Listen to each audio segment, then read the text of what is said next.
You're here. Let me look at you. You seem to have recovered after whatever happened at the Menhir. The All-Mother herself must be watching over you.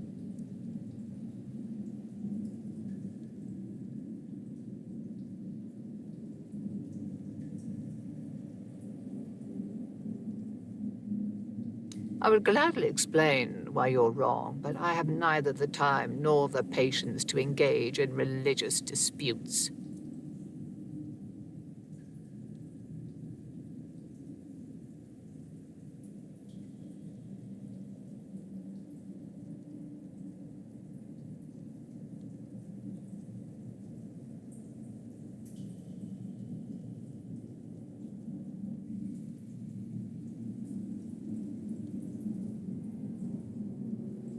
If I were a priestess of the Titan Steps, and perhaps...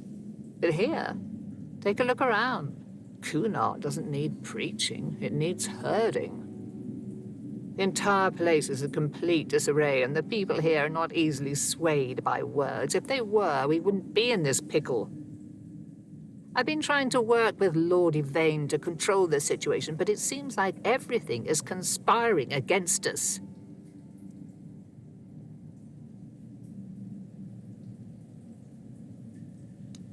First came the Red Priest, braying about the Red Death and accusing people of hiding the diseased. They sow panic and mistrust as if we didn't already have both in abundance. And then you showed up and made a spectacle of yourself at the Menhir. We were hoping to make the relocation as peaceful as possible, but it seems we're fighting a losing battle.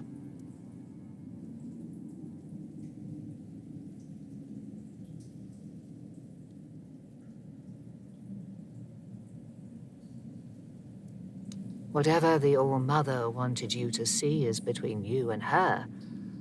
I can only accept and work with the outcome. Besides, I'm more concerned with the impact your little spectacle had on the sentiments in the village. You've given people hope. Only time will tell if that was misguided or what the consequences will be if it proves true. You shouldn't listen to that lunatic. Every time I see him, he's under the influence of goddess only knows what. I suppose he's right, and the Menhir really can be reignited. Then what? This land is dying and barely produces any crops. Menhir or not, I can't see a future for Cunard. It would need a miracle to survive. Relocation would be the best outcome for everyone.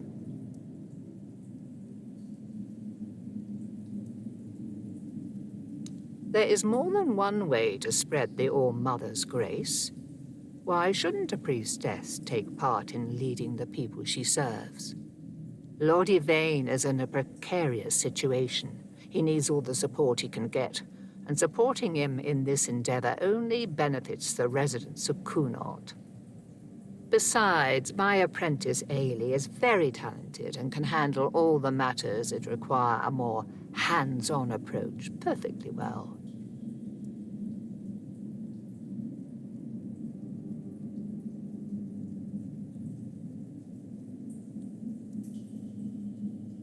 Here lies Lady Maeve, wife of Lord Yvain, Tarion, my dearest friend. The one I couldn't help.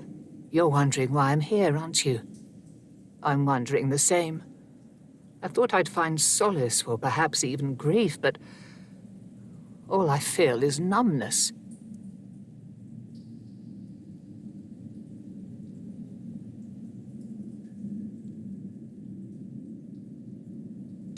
I wouldn't know. It does sound like typical druid nonsense. Split the knowledge so nobody has a full picture, and then act surprised when everything falls apart.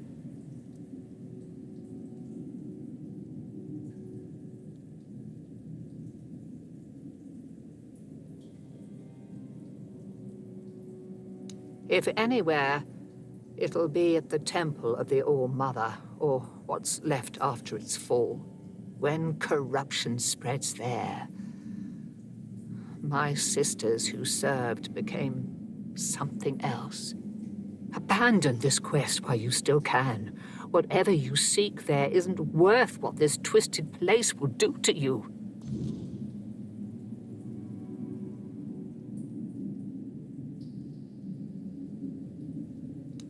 Wait, That didn't scare you off? I feel ashamed, even thinking about asking you for help. But maybe the Menhir's reaction to your arrival was a sign from the All-Mother. Maybe you are someone who can help.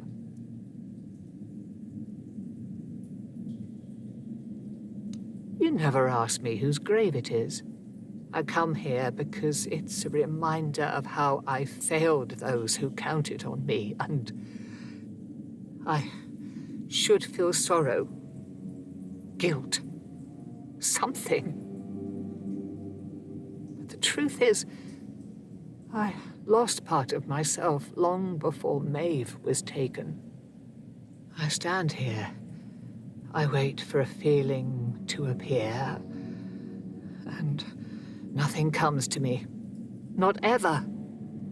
At the corrupted temple, something happened when I was still a priestess out there. I feel like something was taken from me, ripped from my very soul. And I've been hearing her voice ever since. Lorelia.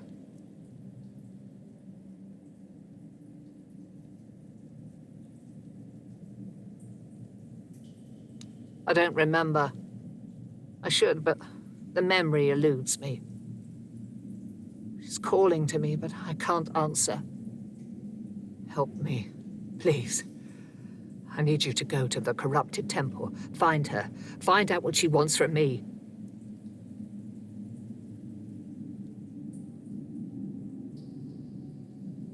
Because I fear what I'll find. If she's calling for me, it means facing something I'm not ready for. But you might see the truth more clearly than I can.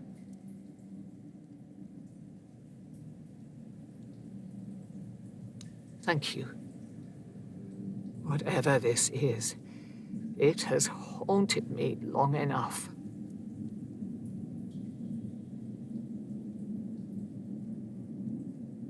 All-Mother, guide you.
We may be in for a fight. Your armor won't save you. I'm invincible!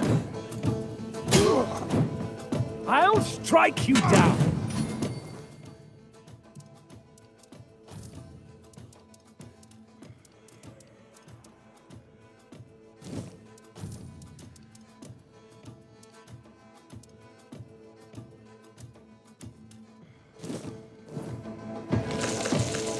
You're out of your depth.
Hold your crap.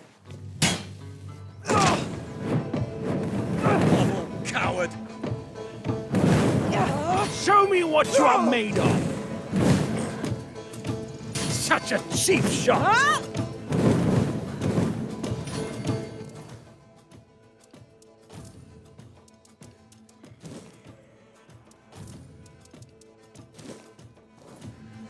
You're no match for me.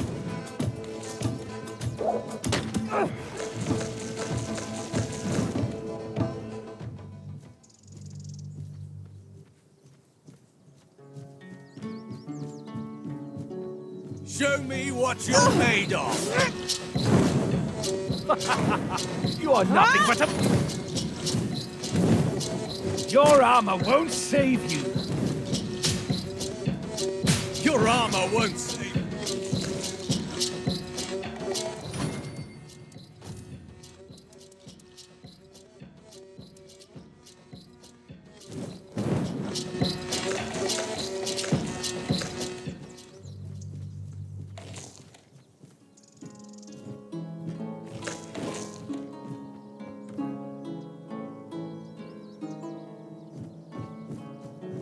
Prepare for battle. Your armor won't save you.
Greetings to you, strange soul.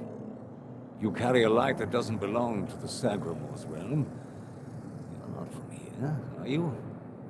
I fear, then, that you won't be able to grant me absolution. At least not yet. Only a pure soul can bear the sins of another. My soul was once like that. I thought it would be enough to... I don't know what I thought. I've been here for so long. Not just anyone's. I took upon myself the sins of my queen. I had no choice. I swore an oath of loyalty. But if I had known the weight of the queen's misdeeds, sometimes I wonder if this is my punishment. A punishment for consorting with someone so corrupt. I don't know. I sought meaning in the All-Mother, pondered the truths of the Red Priests. I searched for a merciful God, but all was silent. Then I came here, for Sagramor, soon to be king, was about to ascend to the pantheon of demigods, and beside him stood the queen, as radiant as dawn, gentle as the light of spring. I swore to serve them until the end of time, yet she desired a true kingdom, regardless of the means.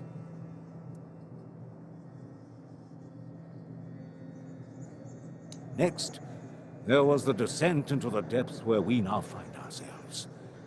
This came to pass at the Queen's behest. How twisted and corrupted must one's soul be to desire something so dreadful, to rule alone over the world of shadows. I was stupid.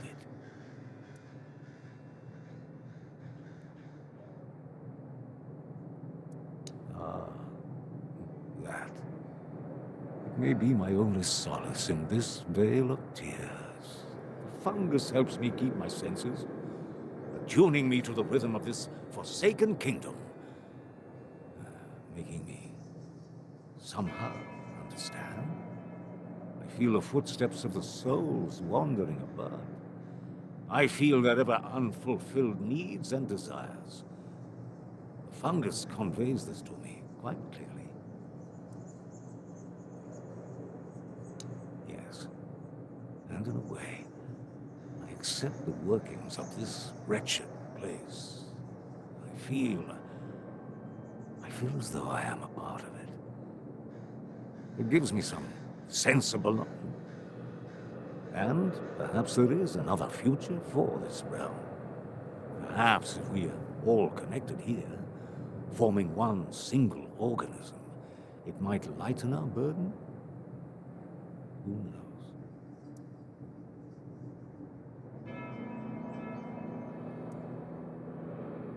Apparently, this is what the world looks like without gods. Everything that was meant to be born here was supposed to fulfill a beautiful mission. Instead, it became an endless wandering in the abyss. Sagramor took a wife, a woman whose power no one was aware of. Much like her true intentions. And here it is, a kingdom deep in the abyss, with its abysmal king and queen. Scroll. Indeed, I recall seeing Druidic sages arriving at the court long ago. I also witnessed powerful acts of magic. Surely the court custodian might know more, but you must forgive me. I cannot provide you with a more specific answer. May goodness and light guide you.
Ah, a new guest in our court.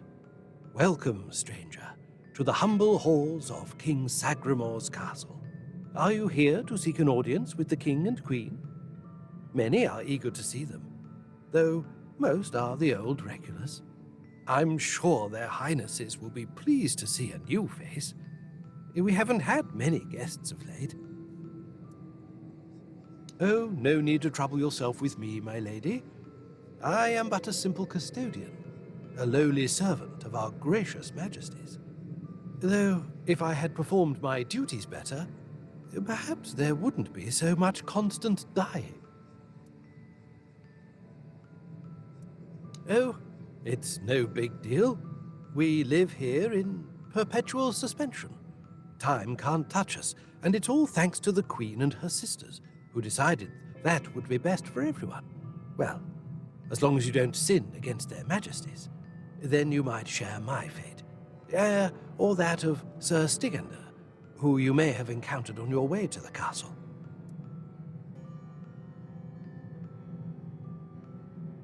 Well, I wanted to feel the softness of the royal bed.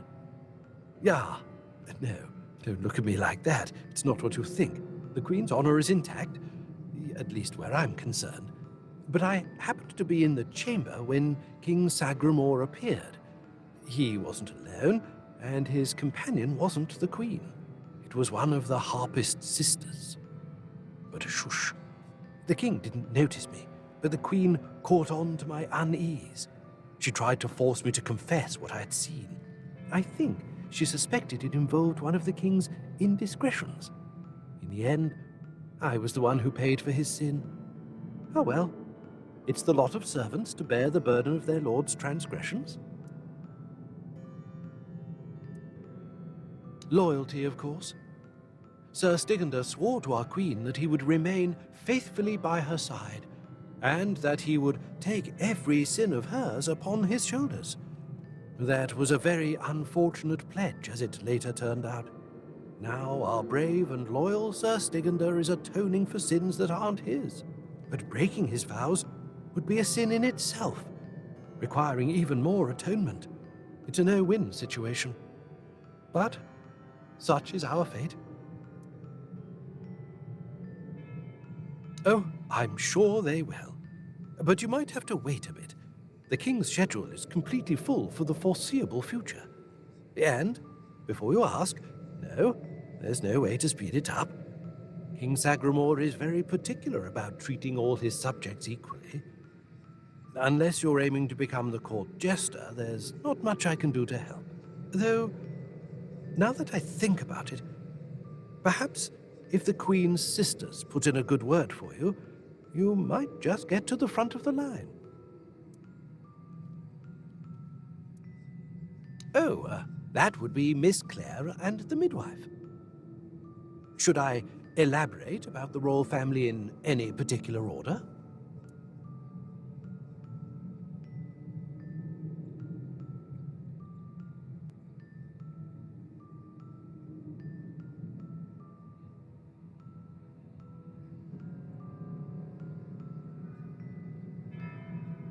She's the youngest of the sisters.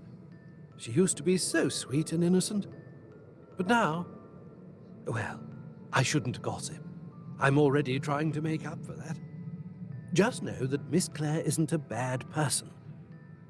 She became envious of the Queen's love for the king and ended up chasing after boars who never really returned her feelings. I don't know much more than that. Talking to Miss Clare is rather, difficult. You'll see what I mean. She's a wonderful woman, completely dedicated to family. Her life's mission was to bring a child to the royal couple into this world. She loves all the royal children. Unfortunately, none of them are suited to inherit our kingdom. You'll be fine, as long as you don't insult her family. I'm glad you asked, my lady. All you need to do is kill me, and the keys to the sisters' chambers will reveal themselves to you. Yes, exactly. It's no big deal. I've died thousands of times. That's just how it is for me. Ever since Sagramore's kingdom was established, I've been the keeper of the keys to all the chambers in the castle. And with magic, when a spell says, "Guard at the cost of one's own life," well, it tends to take that phrase quite literally. If I died forever, I wouldn't be able to guard the keys anymore, right? So I come back to life every time someone needs a key from me. That's just how things work around here.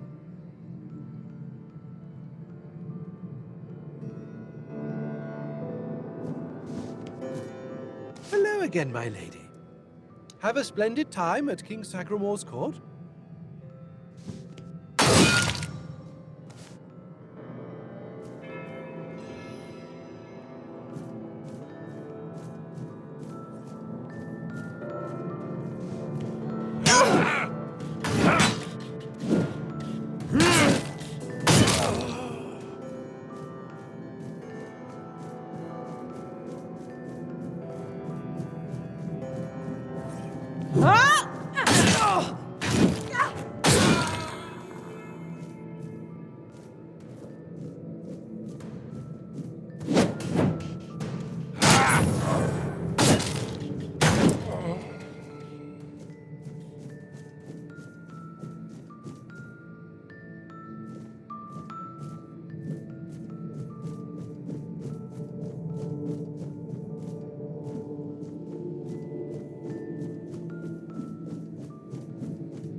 Bors. No, not Bors. Bors in the letters. The letters to Bors, to beloved. These, all of them, I write. Letters to beloved Bors, I write. I write only letters to Bors, to beloved. Yours, Claire. Sister has a tablet. Once she had it. Once, sister. In Zagramor's arms. Once. Me in Bors' arms. Forever. Yours, Claire. Bors, my beloved.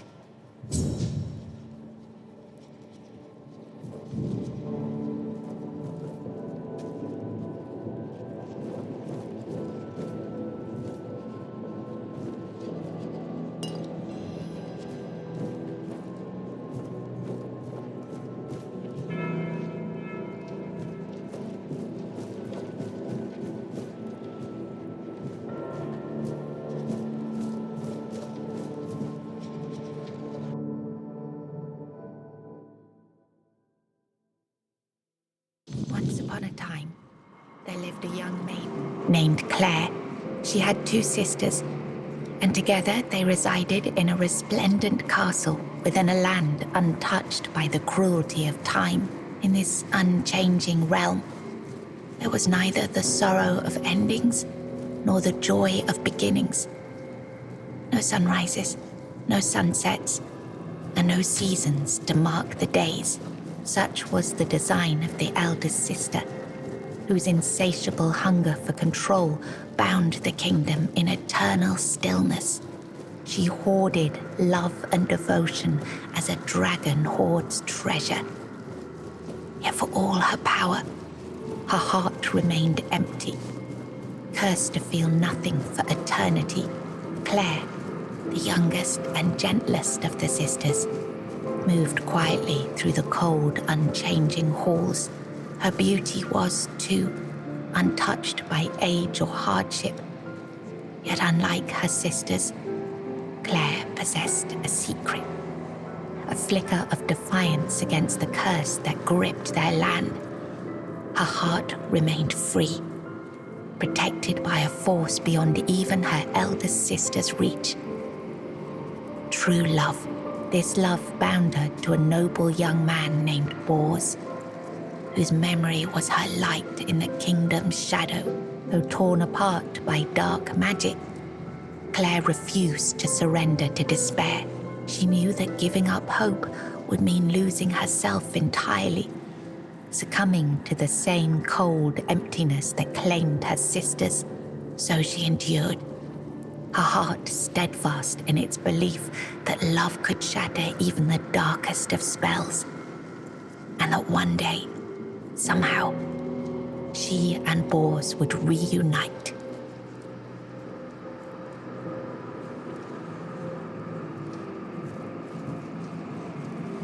It was the height of summer when young Bors first laid eyes on the maiden of his heart, working in the fields, his skin bronzed by the sun. He paused as the sound of hooves drew near. A lone maiden approached, her hair shimmering like spun gold, her cheeks rosy and her waist snugly drawn into a spring green corset. While the other peasants bowed their heads, Bors stared unabashedly. Sensing his gaze, the maiden turned sharply, startling her steed. The horse reared and she tumbled from the saddle, straight into Bors's waiting arms. Their eyes met, and in that instant, the maiden felt herself lost. A warmth bloomed upon her cheeks, but a deep foreboding stirred in her stomach, for she knew there would never be another man who could claim her heart so completely. From that day forward, she rode past the fields daily, offering Bors water and sharing quiet moments beneath the shade of a willow tree. Days stretched into nights, and the two surrendered to love.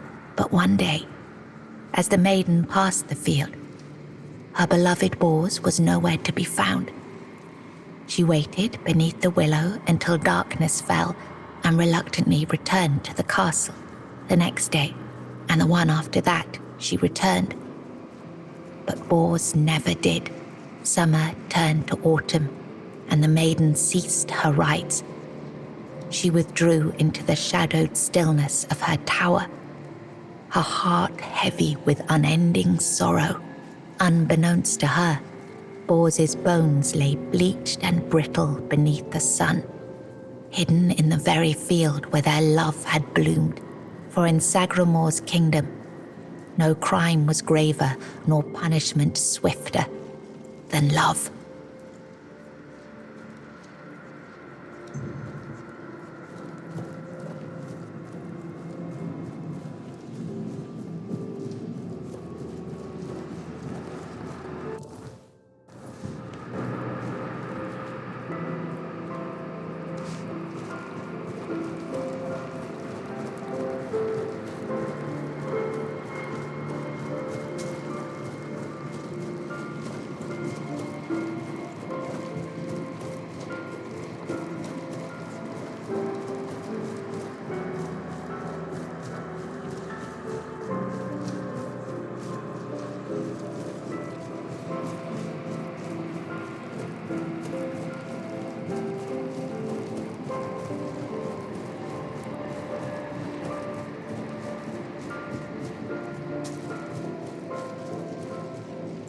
Long ago, there lived a maiden named Claire, fair of face and gentle of heart, cursed by her cruel sister to remain imprisoned in a high tower, forbidden to step beyond its walls or look out of the window. She spent her days weaving a tapestry of the outside world, a world she could glimpse only through the reflection in an enchanted mirror. Yet Claire dared not lift her eyes from the loom, for the curse was absolute. If she ever stopped her weaving to gaze out the window herself, the fragile thread of her life would snap. One day, the mirror revealed a grand procession on the road below. Among them rode a knight clad in gleaming silver armor, a sapphire cape following behind him. His warm eyes and copper hair struck Claire's heart with longing. Unable to resist, she rose and stepped toward the window for a glimpse of the gallant knight. The moment she moved, a terrible pain gripped her chest and the mirror shattered. Claire, knowing the curse had claimed her, fled the tower. She reached the road just as the procession passed, grasped the knight's cape, and collapsed. Sir Bors turned a sudden tug, leapt from his horse and caught her. Her breath grew faint, and she whispered, "Do not grieve, for I am glad to have seen you, my knight." With those words, her spirit departed. Sir Bors wept bitterly, for never had he seen a maiden of such beauty and grace. His heart swelled with both joy and despair, for he knew he would never again love another as he loved the fair and cursed maiden, Claire.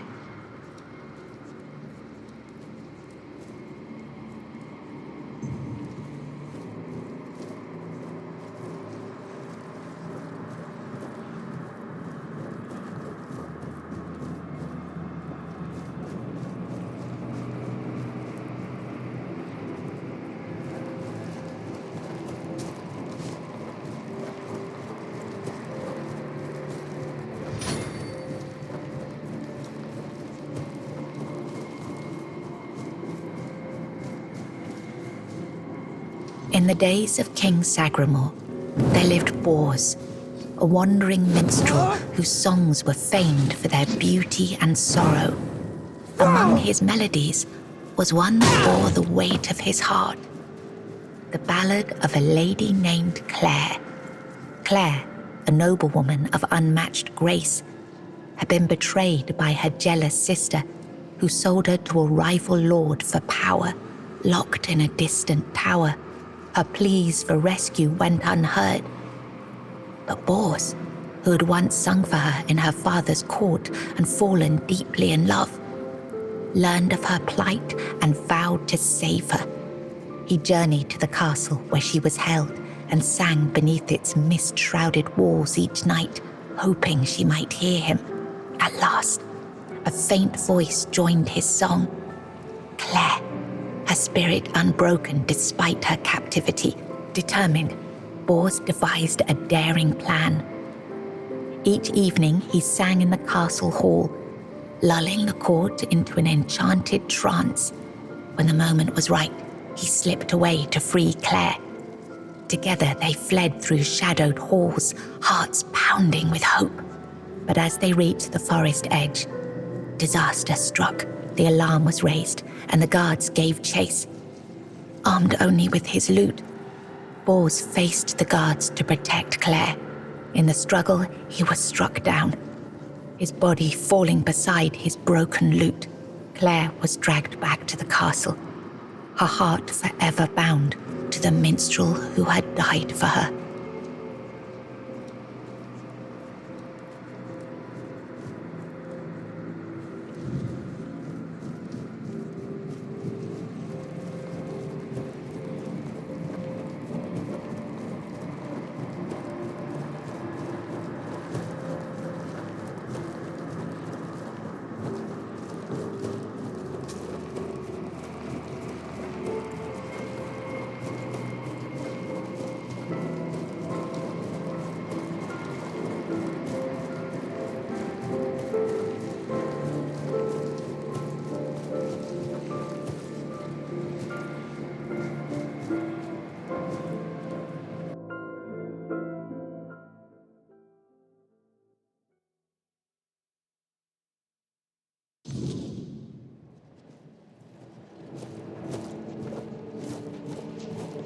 I was writing something important.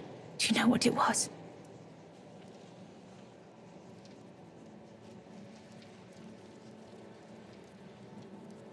Yes, Bors, my former lover. I have fond memories of him. Really? Perhaps that was true once. I longed for my own Sagramore. I craved love, true love. A beloved, not a dog. My dearest Bors, I'm sorry. Here, you've read these notes on the stacks of paper. My handwriting. I must have written them, yes. Strange. No, I'm sorry.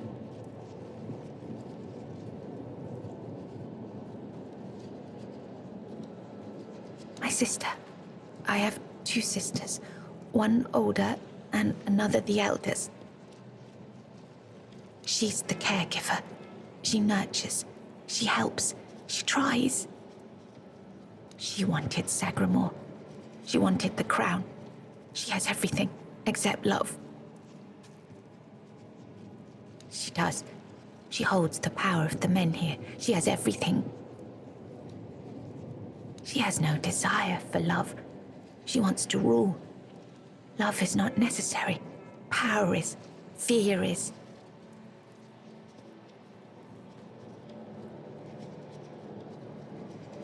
It's at the very top, above all else. To see everything. To hear everything. Enough. She sees all, hears all. Her arms are long. They're everywhere. Go now, go.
Who goes there?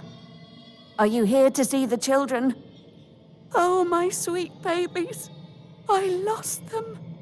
I lost them all before they even got here. They scattered, poor things, like dandelions in the wind.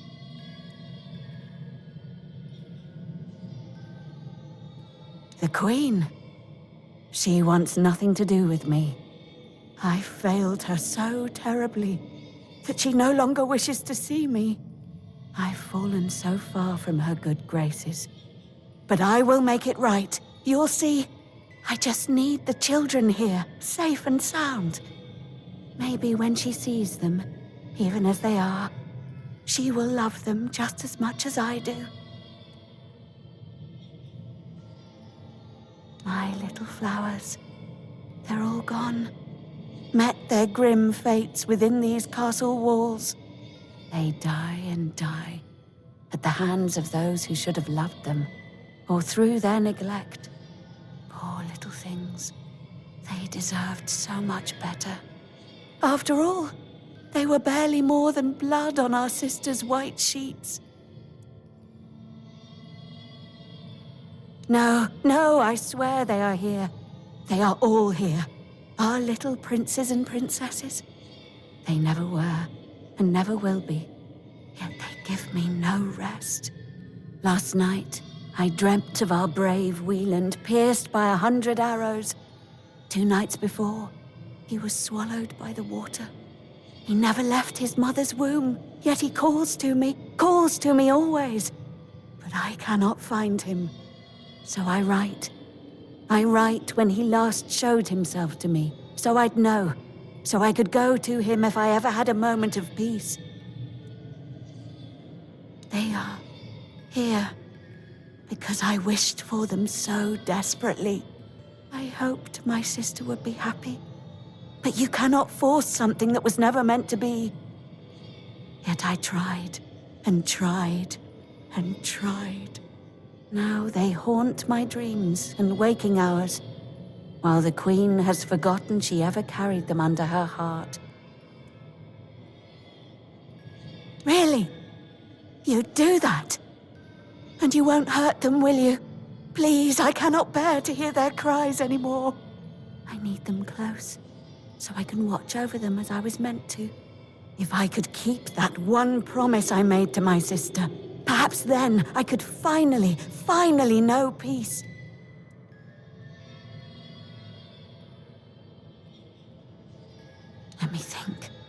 Let me think. Renaud, the Crown Prince, loved to stand on the balcony, gazing down at the gardens, watching the legacy that will never come to be. Little Noah, covered in blood. His mother would wash him again and again, scrubbing endlessly. It feels like he rarely leaves the bathtub.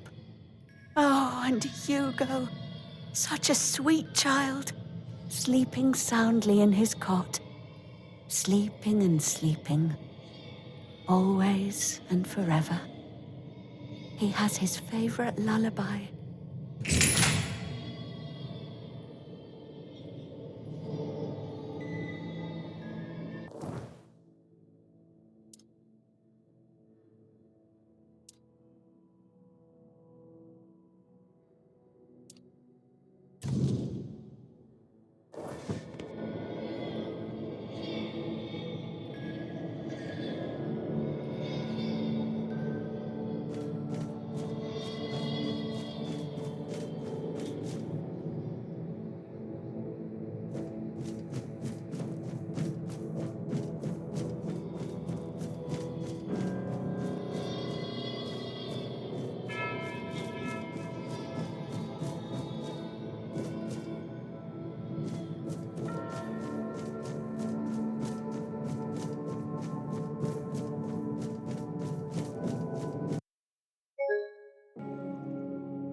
He's gone. Young Prince Renard. Oh, by the gods, lost for good this time. The midwife will wring my neck with her bare hands. I can't. No, I won't go back to her like this. And the queen, she'll do worse. Much worse. Have you ever seen her angry? Hopefully not.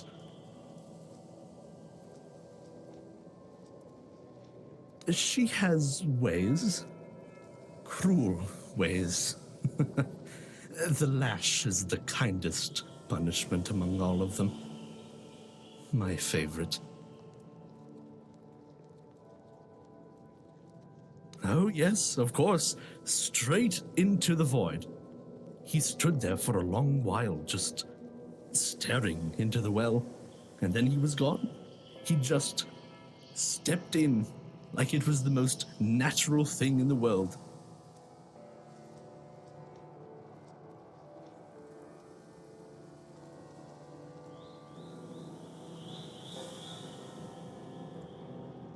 Are you mad? Who would do it? Jump into that void? You're not being serious. Oh, surely you don't mean to. Oh, may the gods watch over you. Or, no, wait. Better they don't look upon someone heading into a place like that. They might feel disgusted. But I wish you luck. Remember, everything you do is being judged.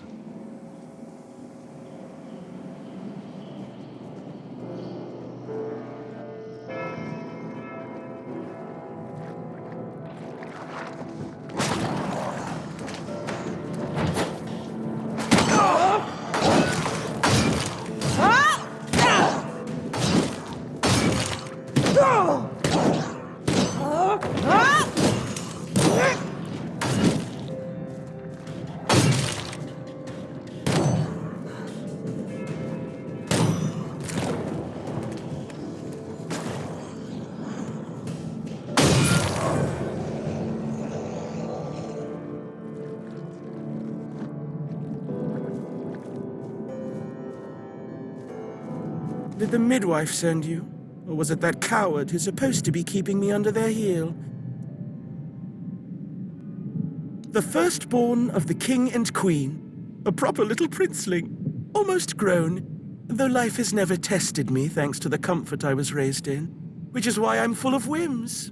Why I think only of trivialities. Why I'm just a gilded youth, unable to appreciate what I have. I won't bother listing every one of my vices.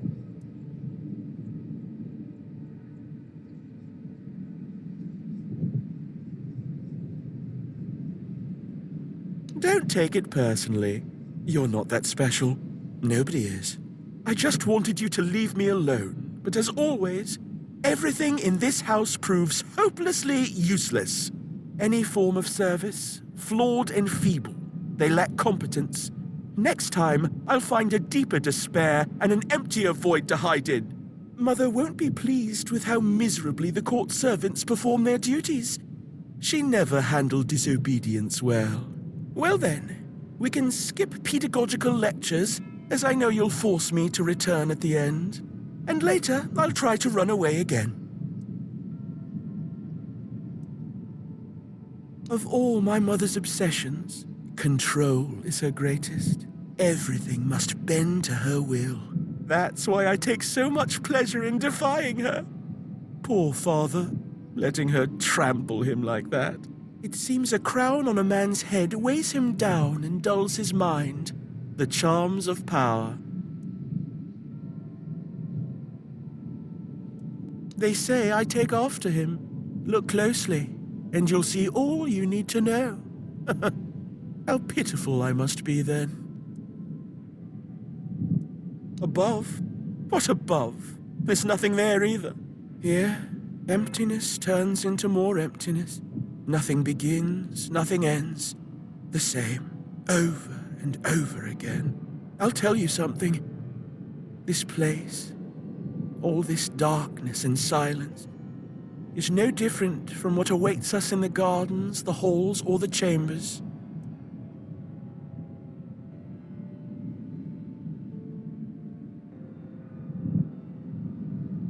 Spare yourself the trouble. You don't have to drag me by the hand. I know the way back. The Queen's little lapdog. Phew.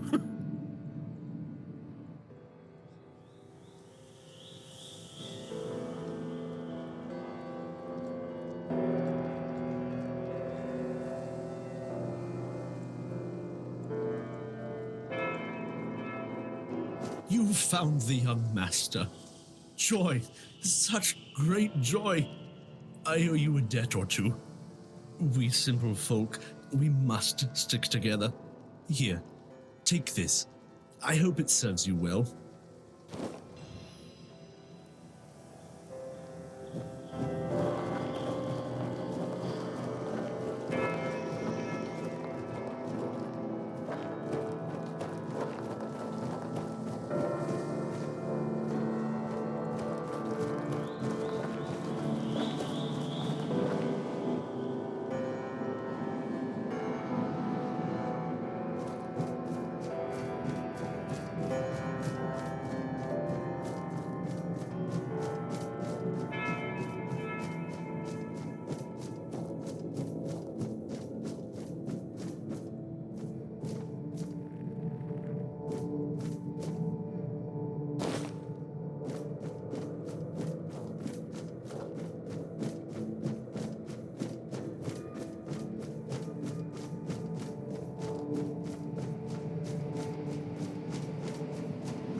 She stitched them into her prayers, yet the gods unraveled them one by one.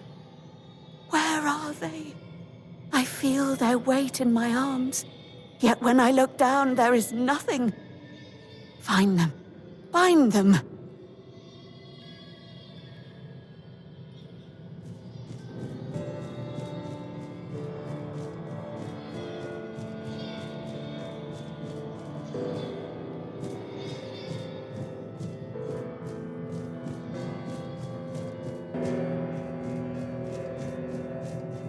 I have enough of all this.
She stitched them into her prayers. A mother should know.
I was writing something.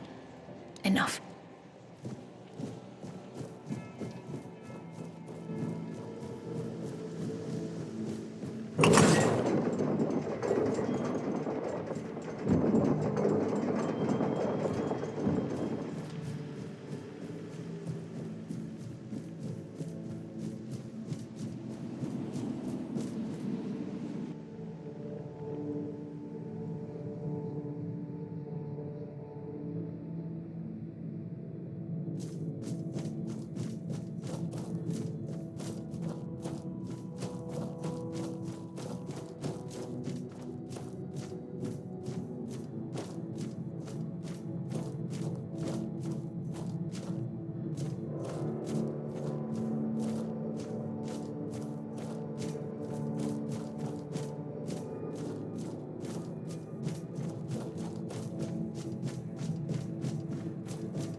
Why did you kill me? I didn't want to.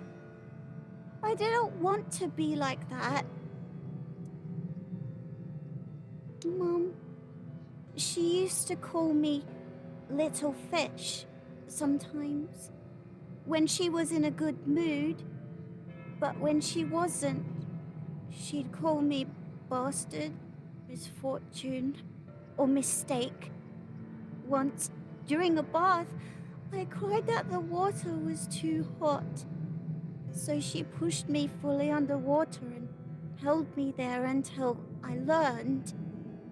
After that, the water was always cold.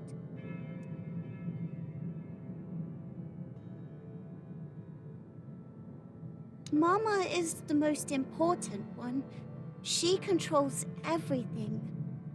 Everything rests on her shoulders. I can't disturb her. Father is the king, and usually just sits on the throne.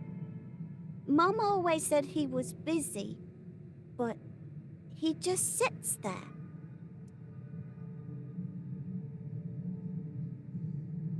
Then I was here, sitting in the water, and I never cried again.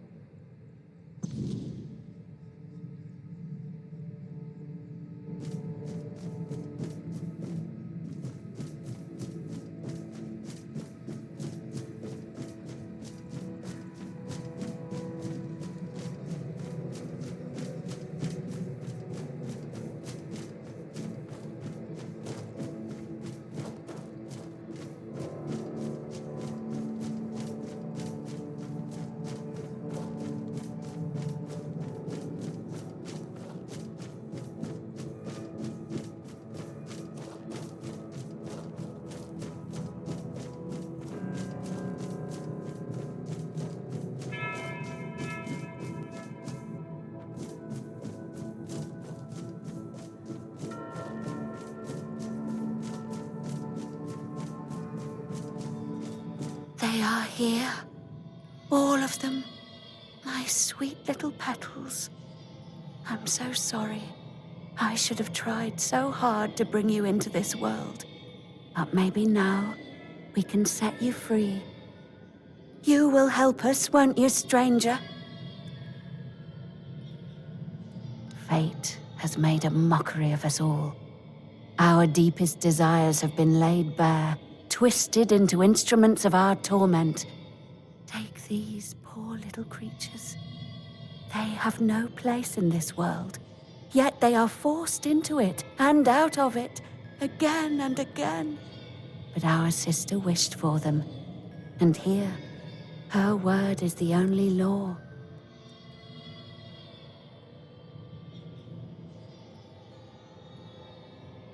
My sister's reign must end.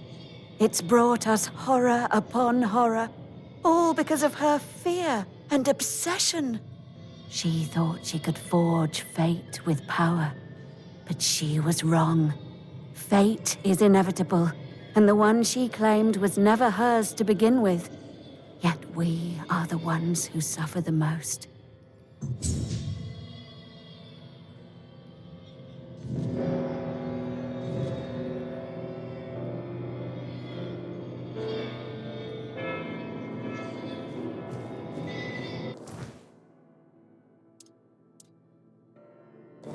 Hello again, my lady. Are you ready for your audience with the king and queen?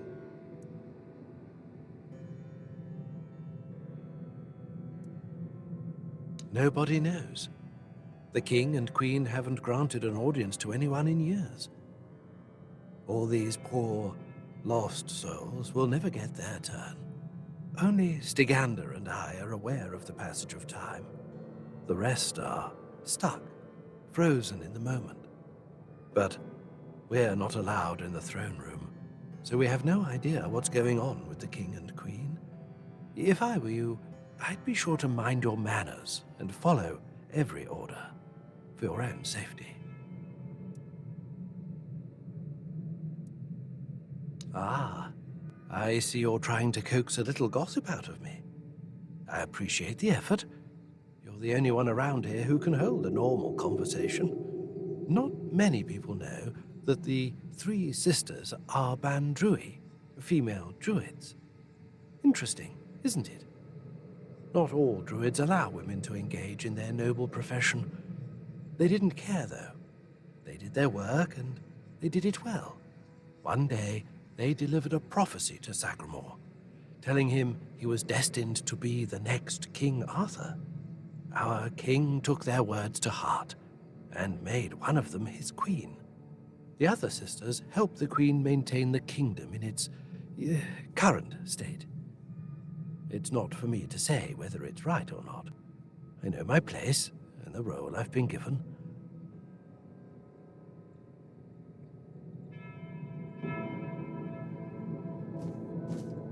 Hello again, my lady.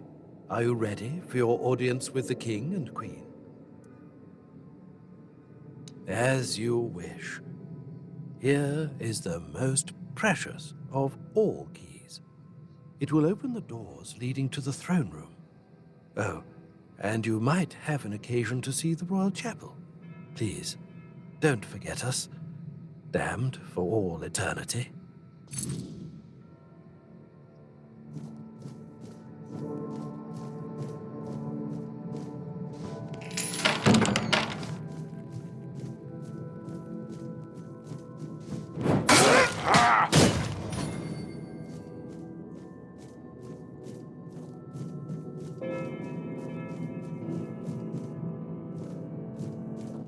Of change.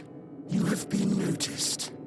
I was chosen to extend you an invitation to speak. But first, you must let me show you something beautiful. The mycelium. Do you agree?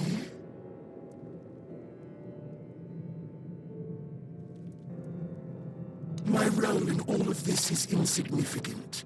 I am but a small part of a greater whole.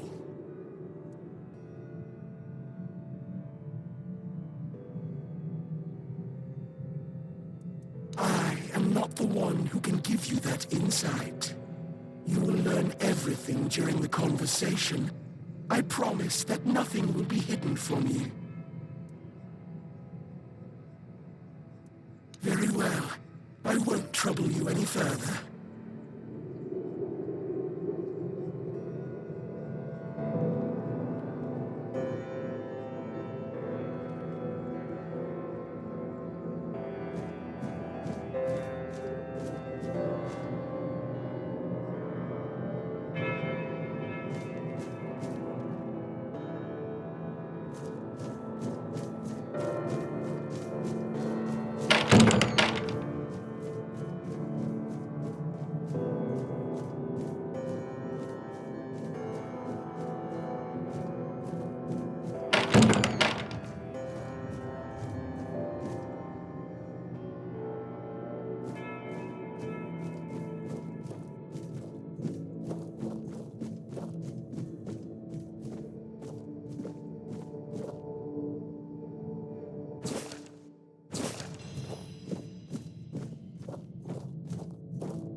How could you wound your queen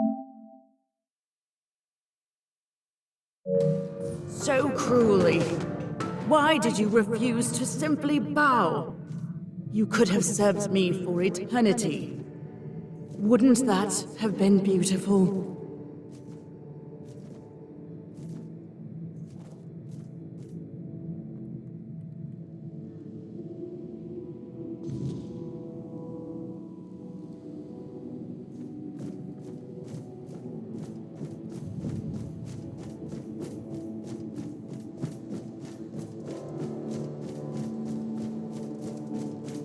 Gone, is she?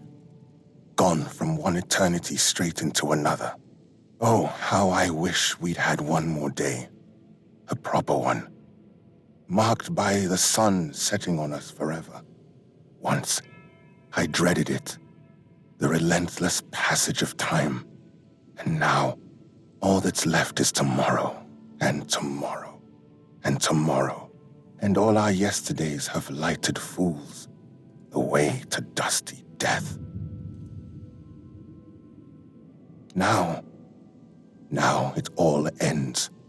The lofty dream, the endless torment, and the fruits of our vanity. What we leave behind is a monument to our own foolishness. There will be no legends told of this place, for it is a tale told by an idiot, full of sound and fury, signifying nothing. And this is for you. The reason for your visit to this cursed court. You may leave now. Your audience is over.